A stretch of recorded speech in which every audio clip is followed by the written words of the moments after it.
What happens when a beloved wildlife warrior gets ambushed on live television with questions that cross every line of decency? You're about to find out, because Robert Irwin reportedly walked off the Today Show in the middle of an interview. And the footage was described as absolutely wild. Viewers were urged to subscribe and comment on what had just unfolded. Robert Irwin was scheduled for what was supposed to be a light, feel-good morning segment. The plan was simple: talk about Australia Zoo, highlight conservation efforts, and possibly introduce a cute animal or two. This kind of appearance was nothing new for Robert. He had grown up in front of cameras, was comfortable with interviews, and was known for being consistently respectful and enthusiastic. The interview began normally. The host, referred to as Marcus, greeted Robert with standard pleasantries and opened with an easy question about recent projects at the zoo. Robert responded with his usual warmth, excitedly sharing news about welcoming a new baby orangutan and expanding conservation programs. For the first few minutes, everything seemed perfectly fine. Then the tone shifted. Marcus leaned forward with a smile that felt forced and asked Robert about following in his father's footsteps and whether that brought a lot of pressure. Robert calmly replied that it wasn't about pressure at all, but about passion. He explained that his father had taught him to love wildlife and fight for conservation, and that passion continued to drive him every day. Marcus nodded, then abruptly questioned whether Robert's success was truly his own or simply the result of living off his father's name. He bluntly asked whether anyone would care about Robert's work without Steve Irwin. The atmosphere changed instantly. Robert's smile faded, and a heavy silence filled the space before he responded that the characterization was unfair. He acknowledged his father's influence, but emphasized that he had spent his entire life studying wildlife and building programs that made a real difference. This work, he said, was about the animals, not fame. Marcus pressed on, pointing out that the Irwin name opened doors, brought magazine covers, and secured television deals. He asked how much of that success came from Robert's own merit versus his last name. Robert tightened his jaw and replied that while his father's legacy was part of his story, it worked incredibly hard to earn respect in the conservation community and was not simply coasting on a family name.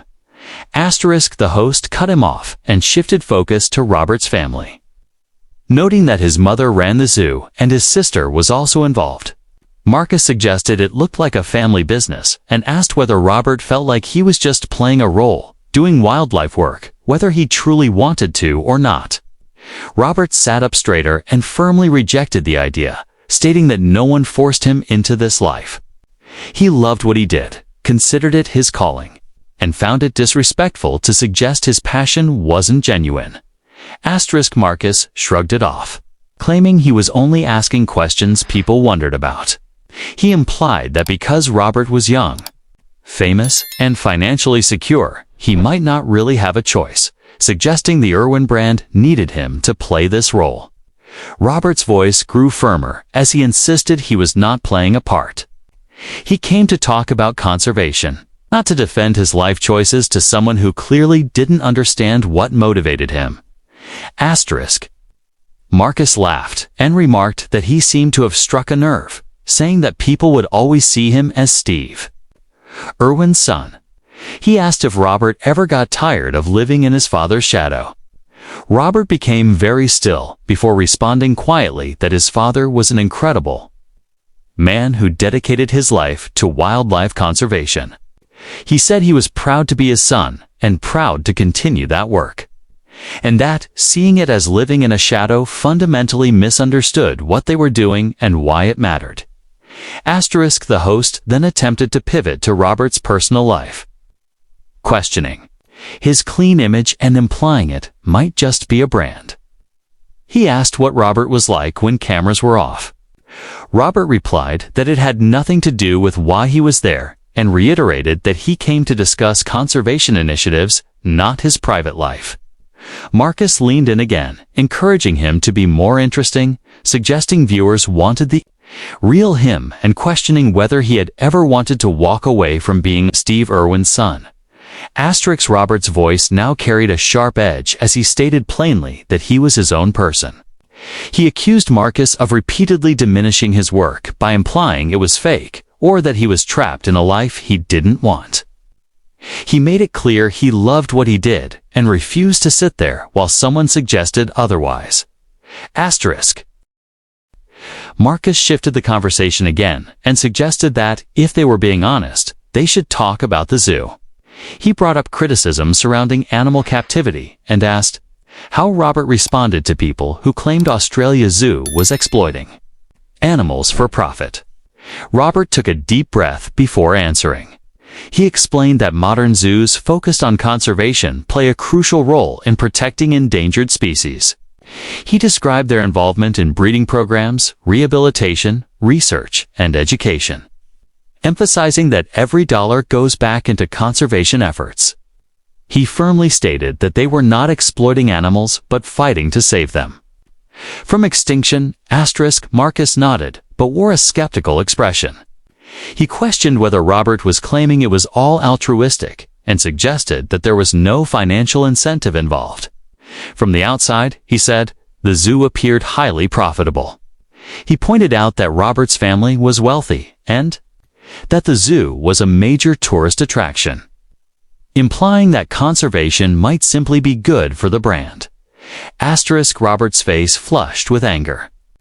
He asked whether Marcus was seriously suggesting that conservation was being used as a marketing gimmick. He called the implication offensive and reminded him that his father had died doing this work. He said his family had poured everything they had into protecting wildlife and insisted it was never about money or fame, but about making a difference. Marcus raised his hands in a patronizing gesture and claimed he wasn't attacking Robert, only asking questions.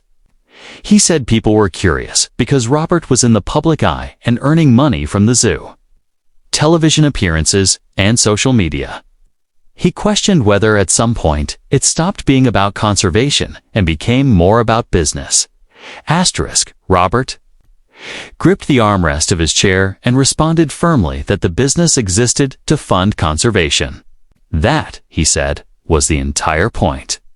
He explained they were not a theme park trying to maximize profit and that every decision was made with what was best for the animals and global conservation efforts in mind. He added that he didn't know how to make that any clearer. Marcus leaned back and changed tack again, asking Robert to be real for a moment.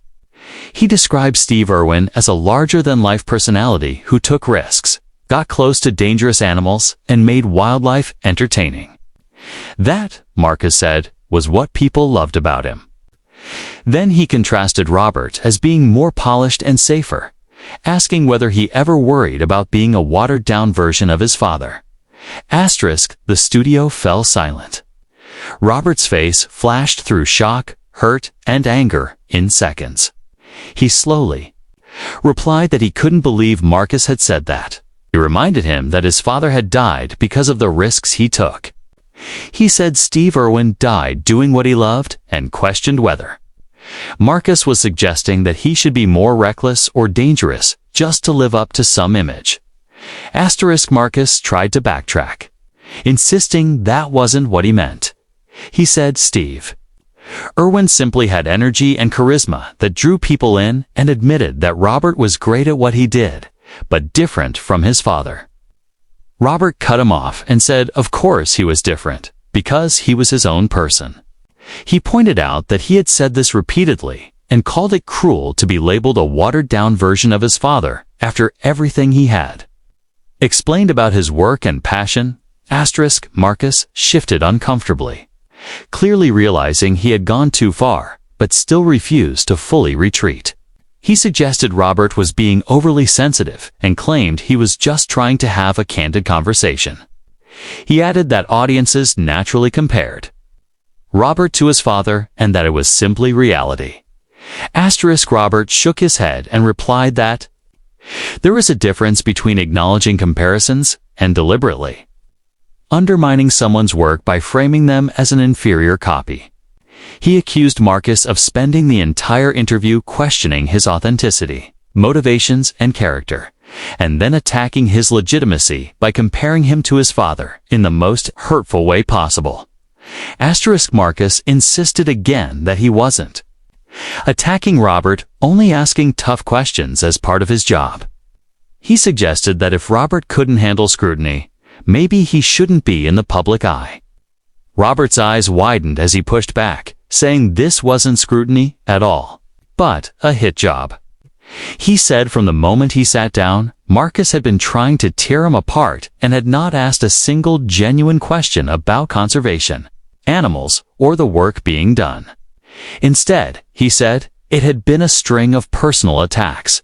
The host leaned forward again and criticized Robert for sticking to what he called rehearsed talking points about conservation.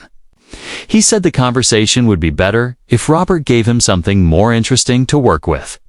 He bluntly called Robert boring and accused him of playing it safe and sticking to a dull script. Robert stood up slowly and deliberately. He said he was done. He explained that he had come in good faith to talk about important work, animals that needed help, and conservation initiatives that could make a real difference. Instead, he said, the platform had been used to insult him and his family, question his integrity, and suggest he was failing to live up to his father's legacy. He made it clear he would not sit there and take it any longer. Marcus looked genuinely surprised and asked what Robert was doing, reminding him they were in the middle of an interview and that he couldn't just leave. Robert had already begun unclipping his microphone. He said the interview was over and that the show could air whatever footage it wanted, but he would not participate anymore. He told Marcus he should be ashamed for using his platform in that way. The host tried to recover, asking Robert not to be dramatic and suggesting they could move on to something else, even offering to talk about the animals Robert had brought. Robert stopped, turned back, and said Marcus didn't get to spend half an hour tearing him apart and then casually pivot to animals as if nothing had happened. He said the animals deserved respect and should be presented by someone who genuinely cared about them, not used as props to salvage a train wreck interview. Marcus's tone turned defensive as he warned Robert that walking off would look bad, and that people would think he couldn't handle tough questions and was spoiled or entitled. Robert shook his head with a bitter laugh. He said that those hadn't been tough questions at all. He pointed out that Marcus hadn't challenged him on policy, conservation methods, or anything substantive. Instead, he said, Marcus had made personal attacks and then tried to pass them off as journalism. Robert added that if people wanted to call him entitled for refusing to be disrespected on national television, so be it. He said he would rather be labeled entitled than sit there and allow the behavior to continue. One of the producers off camera attempted to intervene and suggested taking a commercial break, but Robert was already walking toward the edge of the set.